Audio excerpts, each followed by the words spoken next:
آج بہت سارے جرائم، بہت سارے گناہ ہمارے سماج میں بڑھتے جا رہے ہیں۔ ان میں سے ایک گناہ کیا ہے؟ فلم دیکھ کر، سیریل دیکھ کر، پکچر دیکھ کر لڑکے اور لڑکیوں میں آپس میں افیئر کا معاملہ جگ رہا ہے۔ اور اب شاید ہی کچھ بچے اور بچیاں ایسے ہوں گے کہ جو افیئر سے محفوظ ہیں، الا ماشاءاللہ۔ اور اس کے بعد پھر یہ افیئر کے معاملات، افیئر کی داستان انسان کو زنا تک لے جاتی ہے۔ اور یہ زنا کیا ہے؟ اب سنیے، اللہ اکبر، میرے اور تمہارے سچے نبی صلی اللہ علیہ وآلہ وسلم فرماتے ہیں آج زنا بڑھ رہا ہے۔ بلکہ آپ کو بتاؤں، یہاں تک کہ لکھنے والوں نے لکھا ہر منٹ پر کئی زنا ریکارڈ کیا جا رہا ہے دنیا میں۔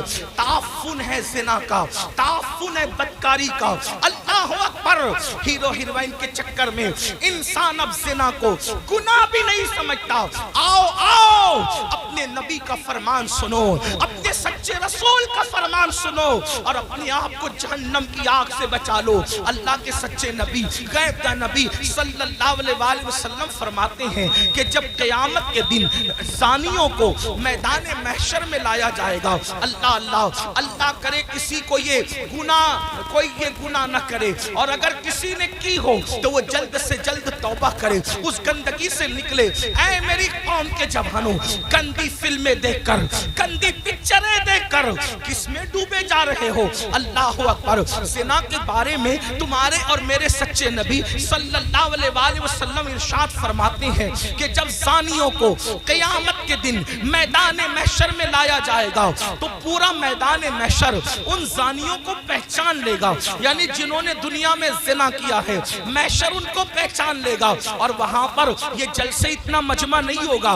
1000 2000 10,000 لوگ نہیں ہوں گے، 1,00,000 2,00,000 10,00,000 لوگ نہیں ہوں گے، کروڑ 10 کروڑ لوگ نہیں ہوں گے، ارب 10 ارب لوگ نہیں ہوں گے، بلکہ سارے اولین اور آخرین ہوں گے۔ انبیاء وہاں ہیں، صحابہ وہاں ہیں، اولیاء وہاں ہیں، سب وہاں ہیں۔ اور میرے اور تمہارے سچے نبی فرما رہے ہیں زانیوں کو، دنیا میں زنا کرنے والوں کو جب قیامت کے دن لایا جائے گا تو ان کو سب پہچان لیں گے۔ اس کی وجہ کیا ہوگی؟ اگر حدیث میں نہیں آتا تو میں بیان کرنے کی ہمت نہیں رکھتا، میرے مخدوم زادے سامنے موجود ہے۔ اس طرح کے عناوین جو ہے میں محفل کے اندر کہنے سے احتیاط کرتا ہوں، لیکن جب دل ٹوٹتا ہے اور قوم جو ہے جس آگ میں جل رہی ہو اور پھر رسول اللہ کا فرمان ہو، تو پھر میں حیا کے پردے میں آپ کے دلوں کے دروازے پر یہ بات ضرور رکھ دینا چاہتا ہوں، سنو زنا کے اڈوں کی طرف جانے والے جوان، یقیناً یہاں جو لوگ موجود ہیں وہ ایسے نہیں ہیں،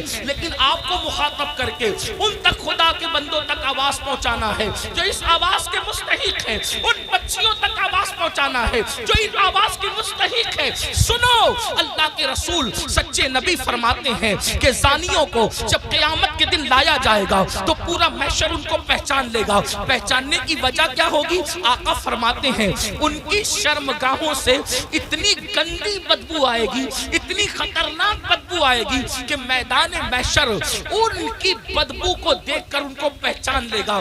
ذرا اندازہ کرو، زنا کی وجہ سے شرمگاہیں سڑ کر بدبو دار ہو چکی ہوگی اور اس سے بدبو آئے گی، محشر پہچان لے گا، میدان محشر کے لوگ پہچان لیں گے۔ مجھے بتاؤ، جس کے منہ میں بدبو آتی ہے وہ کتنا شرمندہ رہتا ہے دنیا میں۔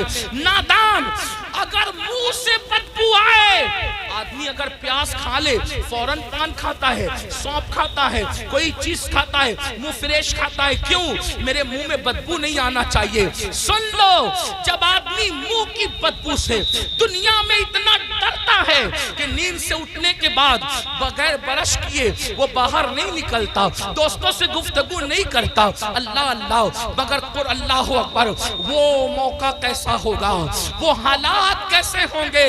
فلم دیکھ کر کے کسی ہیرو کے چکر میں زنا کی طرف جانے والوں، میری قوم کے جوانوں، اللہ اکبر، آقا ارشاد فرماتے ہیں زانیوں کی شرمگاہوں سے سڑی ہوئی بدبو آئے گی تو پورا محشر ان پہ لعنت کرے گا۔ لعنت، محشر بھی لعنت کرے گا، فرشتے بھی لعنت کریں گے، اللہ بھی لعنت کرے گا، اور اللہ ان سے قیامت کے دن کلام نہیں کرے گا، ان سے اللہ بات نہیں کرے گا۔ اسی پہ بس نہیں، اب سنو، ابھی آپ نے جہنم کا ذکر سنا، آگے آقا فرماتے ہیں ان کو چہروں پر جہنم کی آگ رکھ کر بھڑکائی جائے گی، ان کے چہروں پر جہنم کی آگ رکھ کر کے زانیوں کے چہرے پہ آگ بھڑکائی جائے گی۔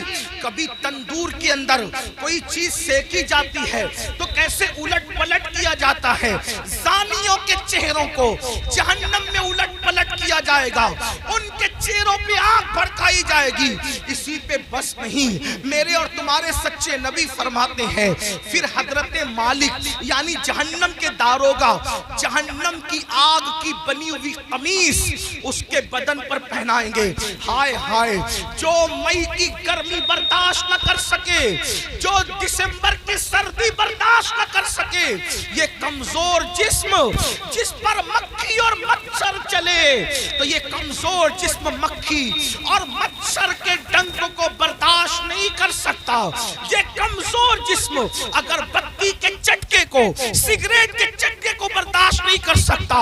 ہائے، زنا کرنے کی بنیاد پر جب جہنم کی آگ کی بنی ہوئی قمیص اس کم نصیب کو پہنائی جائے گی، اس کم بخت کو پہنائی جائے گی، اس کا حال کیا ہوگا؟ اگر یہ بات کوئی مولوی صاحب کہہ دیتے تو لوگ کہتے مولانا ڈرا رہے ہیں، اگر کوئی لیڈر سیاسی کہہ دیتا تو لوگ کہتے کہ اپنی بات ہو رہی ہے، لیکن واللہ یہ اس رسول نے فرمایا ہے جو زمین پہ بیٹھ کر کے لامکاں کی خبر دیتے ہیں، جو ماں کے شکم میں رہ کر کے لوح محفوظ پر چلنے والے قلم کی آواز کو سن لیا کرتے ہیں۔ اللہ اللہ، لرز جاؤ گندی فلمیں دیکھ کر، زنا کو شوق بنانے والوں لرز جاؤ، آگ کی قمیص جب ان کو پہنائی جائے گی تو وہ تڑپیں گے، وہ بلکیں گے۔ اسی پر بس نہیں بلکہ تمہارے اور میرے سچے نبی مصطفیٰ کریم رؤوف الرحیم صلی اللہ علیہ وآلہ وسلم فرماتے ہیں اس کے بعد حضرت مالک فرشتوں کو کہیں گے، جو جہنم کے فرشتے ہیں ان سے کہیں گے ان زانیوں کی آنکھوں میں آگ کی سلاخیں ڈال دو، ان جہنمیوں کی آنکھوں میں آگ کی سلاخیں ڈال دو۔ ہائے ہائے، جہنم کی آگ سے بنی ہوئی سلاخیں ان کی آنکھوں میں ڈالنے کا حکم ہوگا۔ حضرت مالک کہیں گے یہ زانی لوگ حرام دیکھتے تھے اپنی آنکھوں سے، حرام دیکھتے تھے اپنی آنکھوں سے، ان کی آنکھوں میں جہنم کی آگ کی سلاخیں پھیر دو۔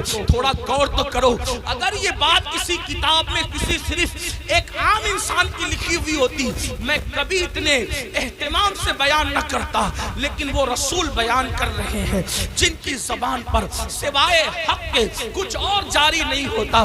میرے امام کہتے ہیں وہ دہن جس کی ہر بات وحی خدا، چشمہ علم و حکمت پہ لاکھوں سلام، وہ زبان جس کو سب کن کی کنجی کہے، اس کی نافذ حکومت پہ لاکھوں سلام۔ 2 منٹ کی لذت کے لیے اللہ کو ناراض کرنے والوں، 2 منٹ کی لذت کے لیے اپنی آخرت کو تباہ کرنے والوں، پکچروں میں ہیرو ہیروئن کو زنا کرتا دیکھ کر، گندی پکچریں دیکھ کر اپنی آخرت کو تباہ و برباد کرنے والوں، سوچو تو صحیح، گناہ میں لذت تو ہے مگر عزت نہیں ہے، گناہ میں لذت تو ہے مگر سکون نہیں ہے۔ او سکون کے متلاشیوں، آج کہتے ہو دل کو سکون نہیں، کوئی کہتا ہے روزی میں برکت نہیں، کوئی کہتا ہے گھر میں آرام نہیں، کسی نے کچھ کر دیا، کسی نے کچھ کر دیا۔ میں کہتا ہوں کیا نہیں کیا یہ 2 نمبر کی بات ہے، لیکن ہم نے اپنی تباہی کا سامان کیا۔ نرم نرم گدوں پہ لیٹ کر جس گھر میں زنا کی فلمیں دیکھی جائے گی اس گھر میں برکت کا نزول کیسے ہو سکتا ہے؟ اللہ اکبر۔ جس گھر میں پکچریں چلے گی، ہیرو ہیروئن کو بھاگتا ہوا دکھایا جائے گا، جس گھر کے اندر زنا کی ترغیب دی جائے گی اس گھر میں برکتوں کا نزول کیسے ہوگا؟ جملہ کڑوا لگے تو معاف کر دینا، مراد آباد والوں غور سے سنو، جس گھر کی برکت کو اللہ اٹھا لے نہیں لا سکتے، اس لیے کہ خدا کی طاقت کے سامنے انسان بے بس ہے۔ خدا کی شان یہ ہے وہ جو چاہے فیصلہ کرے، وہ جو چاہے فیصلہ کرے، وہ عادل ہے، وہ ظلم نہیں کرتا۔ انسان بے بس ہے، بے بس، لیکن یاد رکھنا رکھنا اہل وجاہت کی بات نہیں کر رہا ہوں، ان کی شان الگ ہے، مگر یاد رکھنا ہم جیسے انسان تو بے بسی ہیں۔ اللہ اکبر۔ میرے آقا علیہ السلام کے پیارے دیوانوں، زنا کر کے گھر کی برکت کو ختم کر کے صرف تعویذات کے سہارے اور اللہ اکبر بزرگوں کی دعاؤں کے سہارے گھر میں برکت کے متلاشی ہو، واللہ اللہ نہ چاہے تو پھر گھر میں کوئی برکت نہیں لا سکتا۔ ہم لوگ اہل توحید اہل سنت صوفیہ کے ماننے والے ہیں، ہمارا عقیدہ یہ ہے خیر ہی و شر ہی من اللہ تعالی، ہر خیر و شر اللہ کی طرف سے ہے۔ لیکن اللہ اکبر، اب سنو، غور سے سنو، میرے اور تمہارے آقا فرماتے ہیں، حضرت مالک کہیں گے آگ کی سلاخیں آنکھوں میں پھیر دو، آگ کی جہنم کی آگ کی سلاخیں آنکھوں میں پھیر دو۔ جب آنکھوں میں پھرے گی وہ کمزور آنکھیں، وہ ننھی ننھی آنکھیں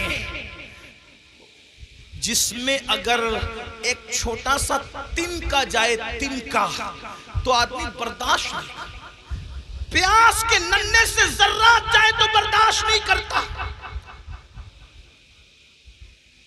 حتیٰ کہ نیم کا ٹھنڈا سرما لگے تو آنسو ٹپ ٹپ نکلتے، نیم کا سرما جو آنکھ برداشت نہ کر سکے، جب زنا کی وجہ سے اور حرام دیکھنے کی وجہ سے ان آنکھوں میں آگ کی سلاخیں ڈالی جائے گی، کیا بنے گا ان آنکھوں کا؟ اور جب فرشتے آگ کی سلاخیں اس آنکھ میں پھیریں گے، تب وہ انسان ان فرشتوں سے کہیں گے ہم پہ رحم تو کرو نا، ہم قابل رحم ہیں، ہم پہ رحم کرو، ایک لمحے کے لیے رحم کرو۔ وہ کہیں گے ظالم، تو دنیا میں اللہ کی نافرمانی کرتا تھا، زنا کرتا تھا، حرام دیکھتا تھا، اور آج ہم سے کہہ رہا ہے کہ ہم رحم کریں، ہم تو اللہ کے بندے، تو نے نافرمانی کی اللہ کی، ہم نہیں کر سکتے، اللہ کی طرف سے جو حکم ہے ہم وہ ضرور کریں گے۔ اللہ اکبر۔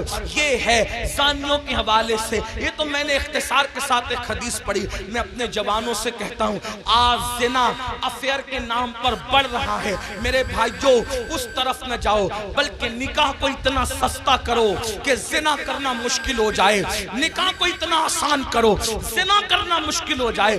بڑی معذرت کے ساتھ ظالم معاشرے نے نکاح کو اتنا مشکل کر دیا ہے کہ اب لوگ زنا کو آسان سمجھنے لگے ہیں۔ نہیں، جس معاشرے میں زنا ہوگا اس معاشرے میں بیماریاں ہوگی، جس معاشرے میں زنا ہوگا اس معاشرے کے اندر بے برکتی ہوگی، جس معاشرے میں زنا ہوگا اس معاشرے میں تباہی ہوگی، جہاں گناہ ہے وہاں فنا ہے۔ اور ایک بات بھی عرض کر دوں، جو زنا کرتے ہیں اللہ ان کے یہاں عیبی اولاد پیدا کر، عیبی اولاد ان کے گھروں میں۔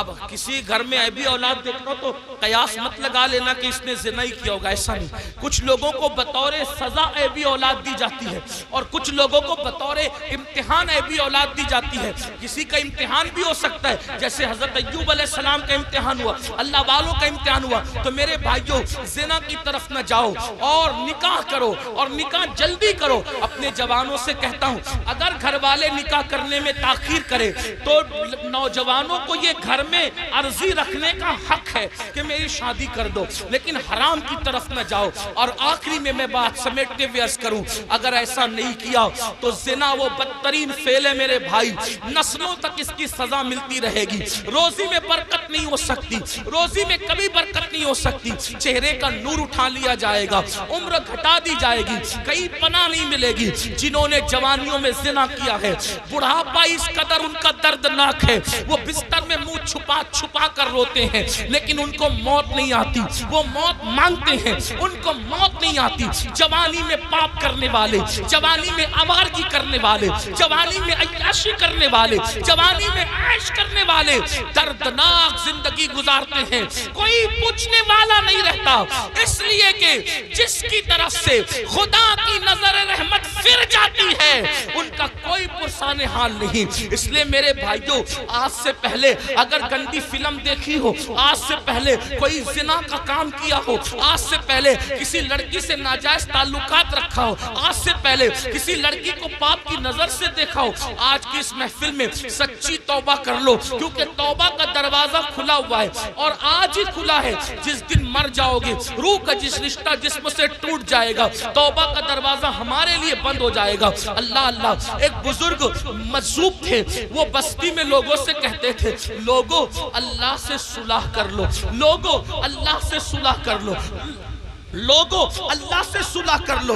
بستی میں کہتے پھرتے تھے، لیکن اللہ والوں کی بات پہ کون توجہ کرتا ہے؟ اور جب قبرستان میں دیکھا گیا تو قبرستان میں کہتے تھے، اے اللہ ان سے صلح کر لے، اے اللہ ان سے صلح کر لے، اے اللہ ان سے صلح کر لے۔ تو لوگوں نے کہا، بابا بات بستی بدلتی ہے، بات بدلتی ہے۔ آپ بستی میں کہہ رہے تھے کہ لوگوں اللہ سے صلح کر لو، اور قبرستان میں کہتے ہو اللہ ان سے صلح کر لے، جملہ کیوں بدل گیا قبرستان میں؟ بزرگ فرماتے ہیں، بابا بات یہ ہے کہ جب انسان زندہ تھا تو اللہ اس سے صلح کرنا چاہتا تھا، اللہ اس سے صلح کرنے کے لیے تیار تھا، اسی لیے کہہ رہا تھا اللہ سے صلح کر لو۔ اللہ بندے کو، زندہ بندے کو روزانہ پکار کر کہتا ہے، رات کی آخری حصے میں اللہ کہتا ہے، اے میرے بندو، رات کے پاپیوں، رات کے مجرموں، آؤ صبح پھوٹنے سے پہلے توبہ کر لو، تاکہ اپنے دامن کرم میں، دامن رحمت میں تمہیں چھپا لوں، جگہ دے دوں۔ اللہ ہر رات پہلے آسمان پر تجلی کرتا ہے جیسا کہ اس کی شان ہے، اور اپنے بندوں سے کہتا ہے، آؤ مجرموں میری بارگاہ میں توبہ کرو تاکہ میں تمہیں معاف کر دوں۔ اور جب سورج غروب ہوتا ہے تو غروب ہونے سے پہلے پھر صدا لگاتا ہے جیسا کہ اس کی شان ہے، آواز دیتا ہے بندوں کو جیسا کہ اس کی شان ہے، میرے بندوں آؤ، دن گزرنے سے پہلے پہلے دن کے مجرموں توبہ کر لو تاکہ میں تمہیں معاف کر دوں۔ ہائے انسان، تیری غفلت پر افسوس ہے، لیڈر بلائے تو دوڑا دوڑا جاتا ہے، M L A M P بلائے تو دوڑا دوڑا جاتا ہے۔ روزانہ میرا اللہ جو کروڑوں ماؤں سے زیادہ ہم سے پیار کرتا ہے، میرا اللہ جو کروڑوں ماؤں سے زیادہ ہم سے محبت کرتا ہے، میرا اللہ جو ہماری ستر پوشی کرتا ہے، وہ ستار ہے، عیبوں کا چھپانے والا ہے۔ یاد رکھنا مسلمانوں، اگر اللہ نے ہمارے عیبوں پہ پردہ نہ ڈالا ہوتا تو نہ آپ یہاں بیٹھنے کے قابل ہوتے، نہ ہم لوگ یہاں بیٹھنے کے قابل ہوتے۔ کتنا کرم ہے، گناہ کرتے ہیں، عیبوں پہ پردہ ڈالتا ہے۔ ارے بیوی اتنی محبت کرتی ہے لیکن ہمارے عیب دیکھتی ہے تو اپنے میکے میں جا کر بیان کرتی ہے، امی اتنا پیار کرتی ہے، ہمارے عیب دیکھتی ہے تو ابو کو بیان کرتی ہے، ابو اتنا پیار کرتے ہیں، ہمارے عیب دیکھتے ہیں تو امی کو بیان کرتے ہیں، بھائی لوگ اتنا پیار کرتے ہیں، ہمارے عیب دیکھتے ہیں تو بھائیوں کو بیان کرتے ہیں۔ کتنا میرا مولا پیارا ہے، کیسا کرم کرنے والا ہے۔ اتنے ہم جرائم کریں، اتنے گناہ کریں، پردے پہ پردے ڈالتا ہے، پردے پہ پردے ڈالتا ہے، پردے پہ پردے ڈالتا ہے۔ اللہ کے بندو، سب کی محبتوں کا خیال کیا، ذرا رب کی محبت کا بھی تو خیال کرو۔ جو بات آخری عرض کرنے چلا تھا، ایک حدیث پڑھنے چلا تھا، آؤ میرے اللہ کی کہ فرمان پر عمل کرو۔ آج سے پہلے جو ہوا سو ہوا، آج سچی توبہ کر لو، اپنے آپ کو بدل دو، زندگی میں تبدیلی پیدا کر لو، زندگی میں انقلاب پیدا کر لو۔ پتہ ہے اللہ نے کیسے کیسوں کو معاف کیا؟ بس یہ روایت پڑھ کے بات ختم کروں گا، تاکہ میرا جوان جو گانے سن کر مجرم ہو گیا، جو زنا کر کے مجرم ہو گیا، جو عورتوں سے پیار کے نام پہ مجرم ہو گیا، ان کو دھاڑس بندے کہ ہم توبہ کریں تو اللہ ہمیں معاف کرے گا، اللہ ہماری مغفرت کرے گا۔ دل کے کانوں سے سننا۔ اور میری بہنیں بھی اگر موجود ہیں، آج کل لڑکیوں میں بھی سیریل دیکھ کر کے ایک عجیب سا بھوت سوار ہے، افیئر کا، دوستی کا، ناجائز تعلقات کا۔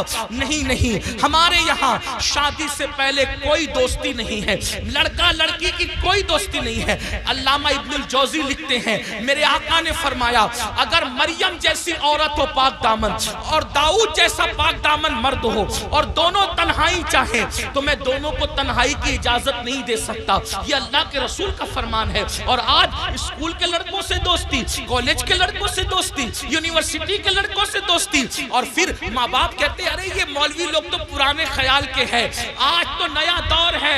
اگر میری بیٹیا کسی لڑکے سے دوستی کر رہی ہے تو کیا ہماری بیٹی ایسی پاپی ہے، ایسی مجرم ہے؟ میں کہتا ہوں سن لو، کسی کی بیٹی پاپی نہیں ہوتی، کسی کی بیٹی مجرم نہیں ہوتی، مگر اندر جو نفس ہے، نفس وہ برائی کا حکم دیتا دیتا ہے، وہ برائی پہ ابھارتا ہے۔